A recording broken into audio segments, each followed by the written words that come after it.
早晨，今日係2026年1月5號星期一嘅早上。而家試下個 Rokit 一次過60分鐘，睇下佢會用幾多電。而家佢開始就有53%，咁我會做埋步行測試，睇下佢可以錄得幾耐。開埋收音機，一次過用晒佢嘅電，睇下佢 last 可以剩返幾多。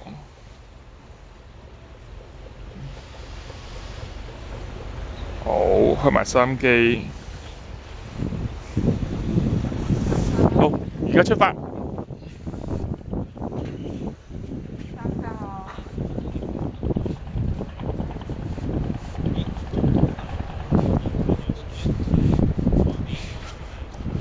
順便一路測試睇下佢最長60分鐘、10分鐘，我可以行得幾遠？最理想當然係10分鐘落嚟筲箕灣避風塘，去到西灣河嗰個渡輪碼頭再來回啦。所以我都要管理好個時間，今日急步咁行。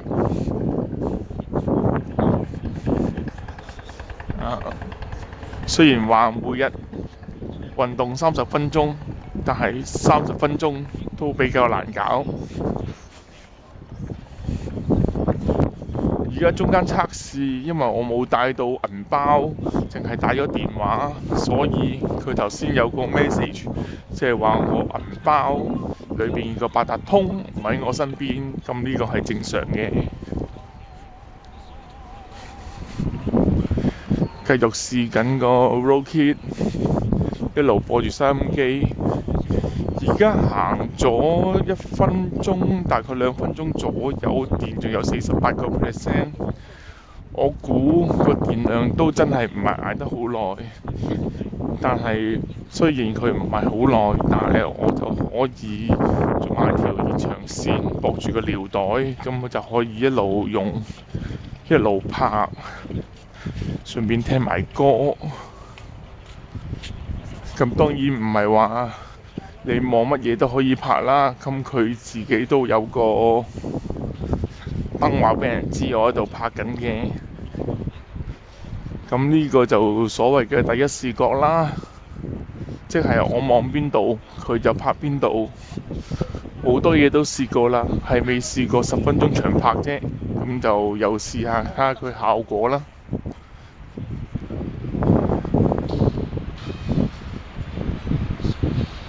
但係我為咗呢個畫面唔好咁花嘅關係呢，我就呢次就想用 AR 錄影，但係呢好似用唔到，即係話有啲綠色嘅字本來可以喺我眼鏡度 show 出嚟嘅，但係呢一次呢，因為我冇用到呢個熒幕錄影，所以呢就只係好似普通拍片咁樣望幾多見幾多，加上綠色啲字幕淨係我自己睇到啫，其他應該睇唔到嘅。就算我問呢個 AI 問題嘅話，啲答案都淨係喺我自己眼鏡望到，段片應該就唔會 show 出嚟嘅。即管問佢1個半個問題，睇下佢仲可唔可以做到嘢啦。Hi Rokit， 我而家喺咩位置？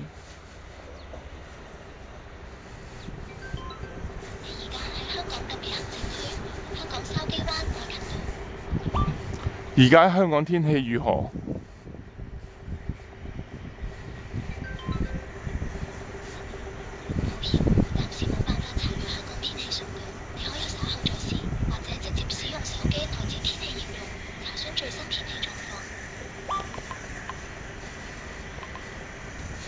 呢一個就係大問題啦，因為如果你用翻香港版嗰個 Rokit App 呢，基本上呢就冇問題嘅。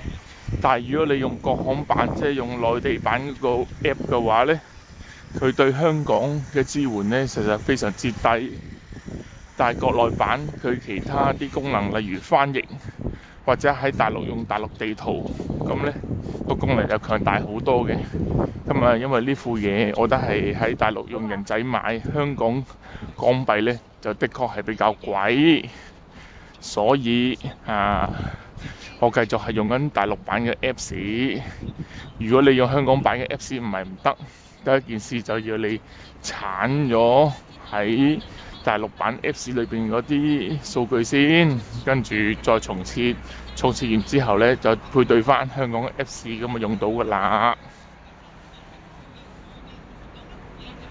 So far 而家行咗都2/3啦，用電量咧而家得翻37%，拍片咧就拍咗5分半鐘啦。咁啊，等陣翻去睇一睇啲片出嚟震唔震咁樣啦。始終都係掛喺眼鏡嗰度咧，防震咧就應該做唔到啲咩噶啦，就唔同嗰啲第一身嗰啲運動嘅，好似 GoPro 啊、Insta360掛喺心口啊、掛喺頭啊、掛喺寵物嘅第一身相機咁樣，可以做防震。如果我頭搖，佢咪搖咯。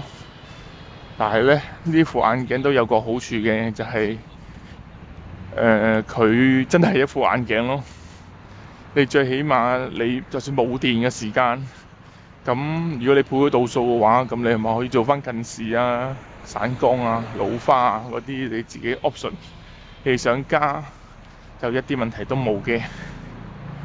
咁啊，我都曾經諗過買小米眼鏡啦，或者係買港版 Rokit 啦。咁啊，都係價錢問題啦。如果可以國內版平千幾蚊人仔，但係喺香港可以正常使用，咁你又可以用廣東話處理 AI，咁啊梗係買個平啲㗎啦。咁你至於你覺得個保養有冇用呢？咁其實你當佢係眼鏡嘅話，咁因為我都喺眼鏡鋪度買嘅，咁就睇下佢可以點樣支援你咯。純粹係眼鏡嘅問題啫。咁如果你話係個智能眼鏡嗰條臂或者啲電嘅問題，咁其實就好似玩具咁樣啦，一年保養冇嘢就真係冇嘢，有嘢你都唔知點樣搞佢。你話換咩？換咩又係煩。如果唔換嘅話，咁一年之後冇保養嘅話，咁其實喺香港買或者係買水貨，或者喺國內買佢所謂嘅國行，其實都係咁上下啦。好啦，而家行到嚟嘉亨灣一個 U-turn 用咗8分鐘，咁啊行返轉頭啦。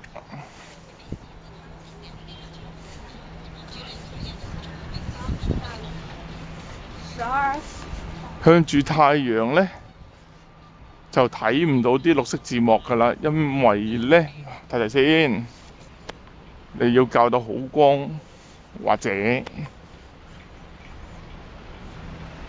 真係好似唔覺眼喎。有啦，而家可以睇得翻啦，冇咁光嘅地方，得翻26% 電啫。如果我真係要拍長片嘅話，你話點算呢？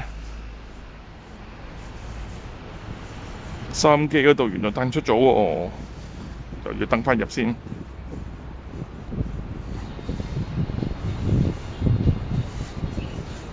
而家就拍咗9分鐘片啦，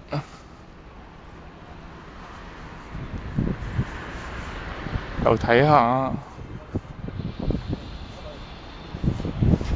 拍咗上 YouTube，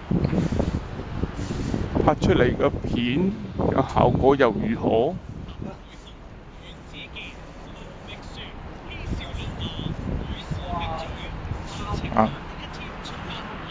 因為我都係拍片新手啊，所以望幾多拍幾多啊，最好噶啦，又唔使後製，望幾多拍幾多，直出。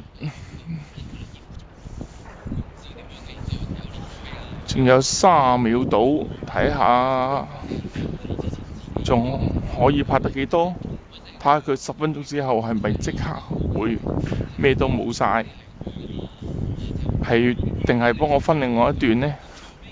大電量有得翻，係啦，佢都提我啦，20%啦。